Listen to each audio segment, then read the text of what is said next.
Okay, so Josh has a question. He says, I'm a former powerlifter who switched to kettlebells full-time over the pandemic. While I love the combined strength and conditioning benefits of kettlebells, that's an ongoing theme in this podcast. Not to mention the awesome hypertrophy effects, the itch to push myself and lift heavier has started to return. In your opinion, is it worth to work towards something like double 56, 68 kilogram overhead press? Or is it that kind of heavy lifting straying too far from one of the most effective use of kettlebells?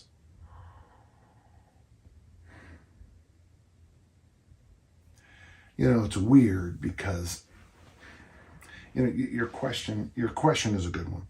So I'm a barbell and kettlebell guy. And what I began to see, now, I used to always say I have 32 kettlebells. Now, I'm in the mid 40s for the number of kettlebells I have. And I got a lot of kettlebells, but I also have 3 Olympic bars. I'm not bragging, it's just how things happen when you collect equipment for a long time. I still think, this is my humble opinion, that most people still don't get enough out of their lighter kettlebells because they're still trying to use them like dumbbells and barbells.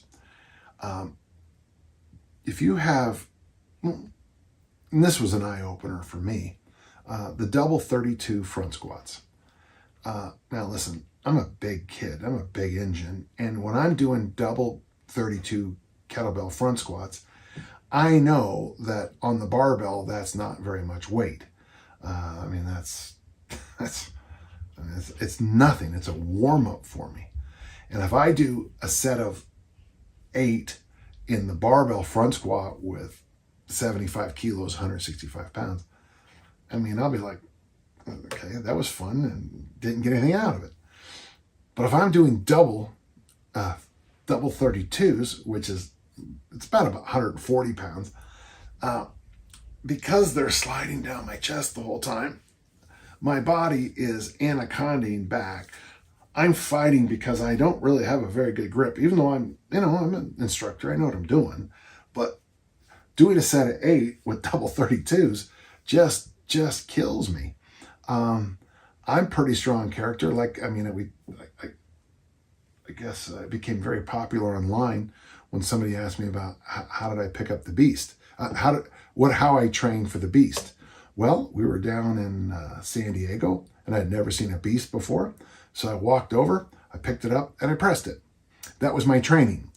See the beast, press the beast. Now, why did I press the beast so easily? All those years in the weight room, all those years with barbells. I was also to a point in my career where I had exhausted myself with what I could get with the barbells.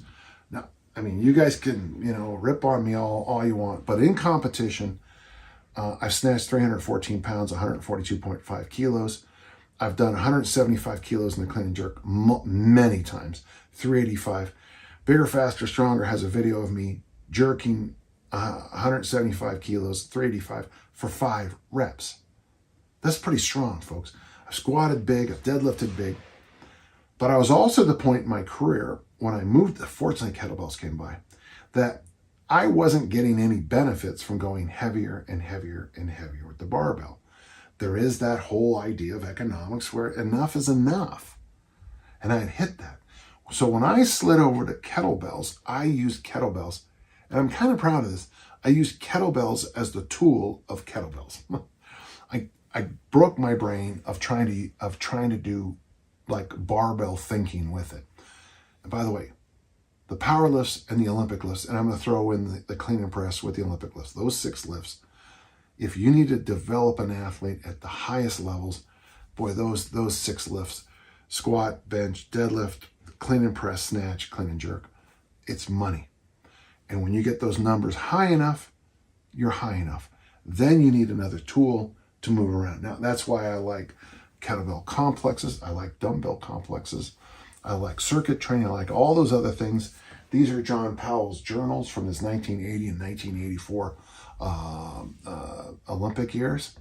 And you'll see that he uses a lot of circuit training in them early in the year. I think one of the boons of kettlebells is those those circuits, those high reps, build a different kind of conditioning. I would even say, I gotta be careful. I was about to say a different kind of muscle, but that's not what I mean. Maybe a different kind of response from my muscles that seemed to knit me at that time into being a much better thrower. That was a long segue. But okay, here you go. Are heavy kettlebells useful? Well, I mean, yeah, but, and this but's important.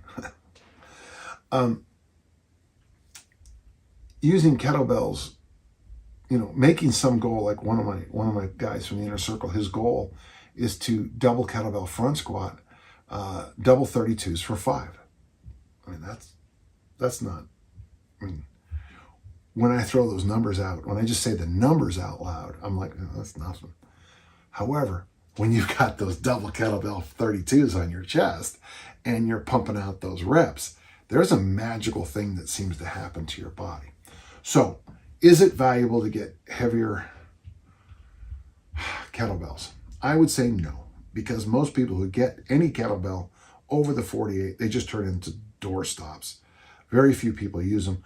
I've been to kettlebell workshops where they've had the big ones out, and they just become circus tricks. People just play with them. I'm still convinced that if you're a male and all you had was a 24, a 20, or even a 16, and you took it seriously, you could have amazing progress, amazing success. In the same way, if all you had was a standard 310-pound barbell set, the 140 kilos set, and you took it seriously, that's all you'd ever need. In my book, Easy Strength Omnibook, I talk about, the day you can take your barbell set and clean and press it, 140 kilos, 308, snatch it and clean and jerk it, then you should consider looking at something else. I'll tell you that, man. Those are 3 good lifts. The only one I haven't done would be the press. I've only pressed 300 pounds, which is 137 or 38 kilos. 2 kilos shy. But there are so many things you can do with the kettlebell tool as it's designed to be, that I like the idea of having a limited number of kettlebells. And I know I've got in the 40s, I get that, because people give it to me. If all you had was the 16, the 24, and the 32, the original 3, you could do some marvelous things. As you go heavier and heavier and heavier, you'll find the use of them is less and less and less. And that's just something I think is valuable. It's interesting to hear people at the certs who've been around a while, and they'll just kind of stop and say, this is a lot of the master and senior instructors. I was doing all this stuff, and then I just went back to, Dr. Mark Chang sent me one time, he goes, and I just went back to the program minimum, which is like 2 days a week of swings and 2 days a week of Turkish get-ups, with kind of a very jazzy, do whatever you feel like feel to them. And I remember thinking, now, is that a perfect program? Well, when he said that sentence to me at that time, it was a perfect program for him. If I said, I just want you to do swings, goblet squats, and half kneeling presses for a couple of months, for the person I'm telling to do that, that might be a perfect program for them for a couple of months. So I guess my answer is this. Are heavy kettlebells valuable?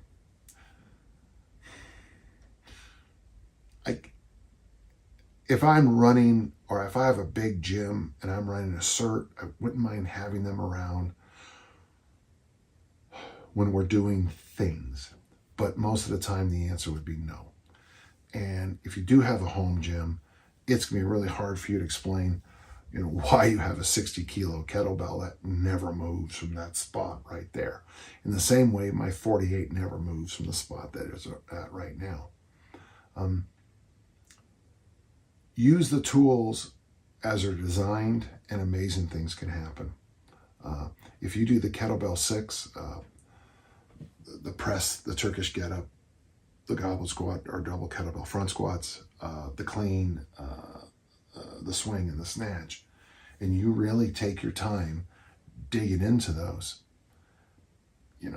you're gonna learn some interesting things about yourself and your body, and knit yourself together in ways you can't believe.